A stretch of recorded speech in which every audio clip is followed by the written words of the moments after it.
Les Mille et une nuits, traduit par Antoine Galland, tome 1er. Nuit 54. Au nom de Dieu, ma sœur, s'écria le lendemain Dinarzade, si vous ne dormez pas, continuez, je vous en conjure, l'histoire du 3e calendère. Ma chère sœur, répondit Scheherazade, voici comment ce prince la reprit. À la vue de ces degrés, dit-il, car il n'y avait pas de terrain à droite ni à gauche où l'on pût mettre le pied et par conséquent se sauver, je remerciai Dieu et invoquai son saint nom en commençant à monter. L'escalier était si étroit, si raide et si difficile, que pour peu que le vent eût eu de violence, il m'aurait renversé et précipité dans la mer. Mais enfin, j'arrivai jusqu'au haut sans accident. J'entrai sous le dôme et me prosternant contre terre, je remerciai Dieu de la grâce qu'il m'avait faite. Je passai la nuit sous ce dôme. Pendant que je dormais, un vénérable vieillard s'apparut à moi et me dit « Écoute, Agib, lorsque tu seras éveillé, creuse la terre sous tes pieds. Tu y trouveras un arc de bronze et 3 flèches de plomb fabriquées sous certaines constellations pour délivrer le genre humain de tant de maux qui le menacent. Tire les 3 flèches contre la statue. Le cavalier tombera dans la mer et le cheval de ton côté, que tu enterreras au même endroit d'où tu auras tiré l'arc et les flèches. Cela fait, la mer s'enflera et montera jusqu'au pied du dôme, à la hauteur de la montagne. Lorsqu'elle y sera montée, tu verras aborder une chaloupe où il n'y aura qu'un seul homme avec une rame à chaque main. Cet homme sera de bronze, mais différent de celui que tu auras renversé. Embarque-toi avec lui sans prononcer le nom de Dieu et te laisse conduire. Il te conduira en 10 jours dans une autre mer où tu trouveras le moyen de retourner chez toi sain et sauf, pourvu que, comme je te l'ai dit, tu ne prononces pas le nom de Dieu pendant le voyage. Tel fut le discours du vieillard. D'abord que je fus éveillé, je me levai extrêmement consolé de cette vision, et je ne manquai pas de faire ce que le vieillard m'avait commandé. Je déterrai l'arc et les flèches et les tirai contre le cavalier. À la 3e flèche, je le renversai dans la mer et le cheval tomba de mon côté. Je l'enterrai à la place de l'arc et des flèches, et dans cet intervalle, la mer s'enfla peu à peu. Lorsqu'elle fut arrivée au pied du dôme, à la hauteur de la montagne, je vis de loin sur la mer une chaloupe qui venait à moi.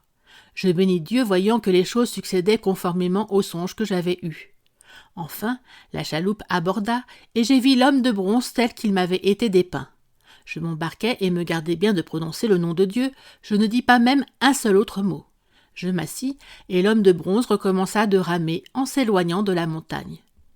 Il vogua sans discontinuer jusqu'au 9e jour, que je vis des îles qui me firent espérer que je serais bientôt hors du danger que j'avais à craindre. L'excès de ma joie me fit oublier la défense qui m'avait été faite. « Dieu soit béni, dis-je alors, Dieu soit loué !»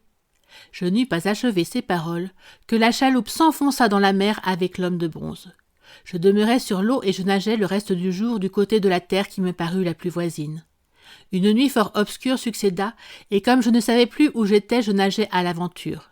Mes forces s'épuisèrent à la fin, et je commençai à désespérer de me sauver, lorsque le vent venant à se fortifier, une vague plus grosse qu'une montagne me jeta sur une plage, où elle me laissa en se retirant.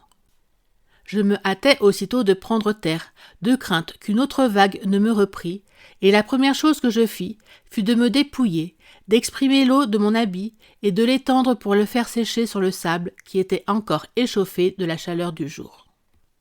Le lendemain, le soleil eut bientôt achevé de sécher mon habit. Je le repris et m'avançai pour reconnaître où j'étais. Je n'eus pas marché longtemps que je connus que j'étais dans une petite île déserte fort agréable, où il y avait plusieurs sortes d'arbres fruitiers et sauvages.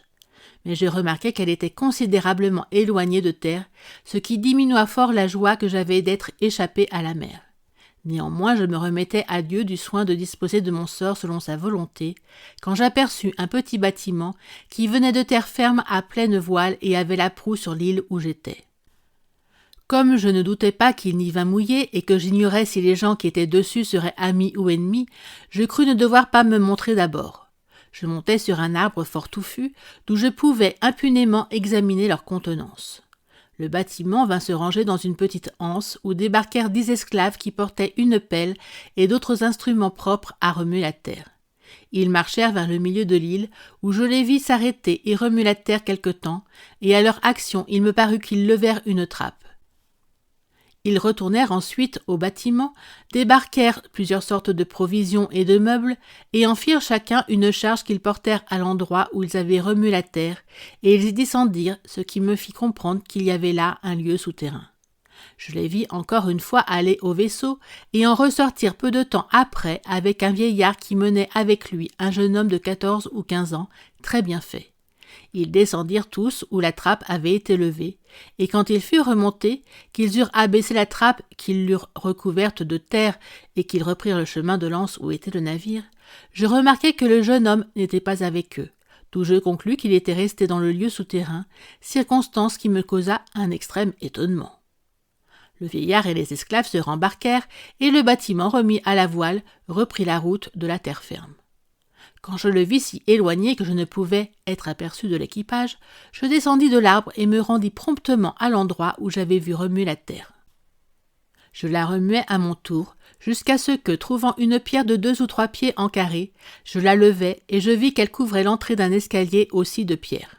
Je le descendis et me trouvai en bas dans une grande chambre où il y avait un tapis de pied et un sofa garni d'un autre tapis et de coussins d'une riche étoffe, où le jeune homme était assis avec un éventail à la main.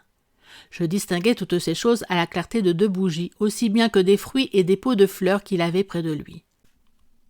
Le jeune homme fut effrayé de ma vue, mais pour le rassurer, je lui dis en entrant : « Qui que vous soyez, Seigneur, ne craignez rien. Un roi et un fils de roi, tel que je suis, n'est pas capable de vous faire la moindre injure. C'est au contraire votre bonne destinée qui a voulu apparemment que je me trouvasse ici, pour vous tirer de ce tombeau, où il semble qu'on vous ait enterré tout vivant pour des raisons que j'ignore. Mais ce qui m'embarrasse, et ce que je ne puis concevoir, car je vous dirai que j'ai été témoin de tout ce qui s'est passé depuis que vous êtes arrivé dans cette île, c'est qu'il m'a paru que vous vous êtes laissé ensevelir dans ce lieu sans résistance. » Scheherazade se tut en cet endroit, et le sultan se leva très impatient d'apprendre pourquoi ce jeune homme avait ainsi été abandonné dans une île déserte, ce qu'il se promit d'entendre la nuit suivante. Merci d'avoir regardé cette vidéo.